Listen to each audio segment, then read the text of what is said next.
Hi my people WhatsApp అందరూ ఎలా ఉన్నారు? నేనైతే సూపర్ ఉన్నా. సో ఏంటి ఈరోజు వీడియో అంటే చూసేయండి మీరు. ఏంటి ఇన్‌స్టామార్ట్ కవర్ చూపిస్తున్నా అనుకుంటున్నారా? ఏం లేదండి. సో యాక్చువల్లీ డైలీ మా రొటీన్ ఏంటి అంటే మేము ఉండేది కేపీహెచ్‌పి. మా స్టోర్ ఉండేది Kompally. So KPHB to Kompally daily మేము ట్రావెల్ చేయాలనమాట. సో ఆ రోజు వీకెండ్ అవ్వడంతో కిడ్స్‌ని కూడా తీసుకొని వెళ్ళాము.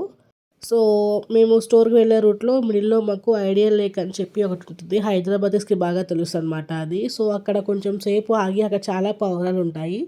సో, అందుకే మేము ప్రీ ప్లాన్డ్‌గానే ఇన్‌స్టామార్ట్‌లో ఆర్డర్ పెట్టుకొని అక్కడికి వెళ్ళాము ఎర్లీగా. చూస్తే అక్కడేమో అన్ని పావురాలు లేవు. అన్నీ ఏంటి అంటే ఐడియల్ లేక్ రెనోవేషన్ అవుతున్నట్టుందండి. సో, అన్నీ అక్కడనే ఉన్నాయి.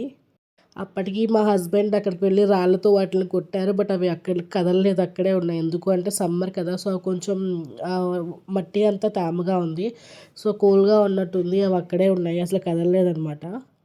సో, ఎన్ని వస్తే వాటికి ఇట్లా పప్పు వేశారు మా పిల్లలు. చూస్తున్నారు కదా! వాళ్ళు చాలా ఎంజాయ్ చేశారు. ఒక వీకెండ్ బాగా మార్నింగ్ బాగా గడిచింది మాకు. దట్టు క్లైమేట్ బాగుంది. ఆ రోజు సన్నీ ఏం లేదు. కొంచెం క్లౌడీగా ఉంది. కిడ్స్ కూడా బాగా ఎంజాయ్ చేశారు. అంటే మా ఆయనకి చాలా ఇష్టం అండి పావురాలంటే. అండ్ నాకొక డౌట్ అండి. హైదరాబాద్‌లో కాకులు ఉండవు కదా! ఎంతోమందికి తెలుసు. లేకపోతే నాకు కనిపించలేదు అర్థం కాలేదు. ఎక్కువ పావురాలే కనిపిస్తాయి. మా ఇంటి దగ్గర గానీ, ఆన్ ది వే గానీ ఎప్పుడు పావురాలే కనిపిస్తాయి. ఒకవేళ నేను తప్పైతే కామెంట్ చేయండి. సో, అక్కడొక 30 మినిట్స్ అట్లాగా మేము పావురాలతో ఎంజాయ్ చేసి మళ్ళీ మేము స్టోర్‌కి వెళ్ళిపోయాం. బట్ ఎప్పుడైనా మేము వెళ్తున్నాం ఫ్యామిలీతో అంటే పక్కా మేము పప్పు తీసుకొనే వెళ్తాము. కిడ్స్ కొంచెం హ్యాపీగా ఫీల్ అవుతారు కదా అని. చూసారా మా పాప దా దా అని పిలుస్తుంది. సో, ఇది అండి ఈ వీడియో అండి. సో, థాంక్స్ ఫర్ వాచింగ్ అండి. సో, ప్లీజ్ సబ్స్క్రైబ్ చేసుకోండి. ఒక లైక్ ఇవ్వండి.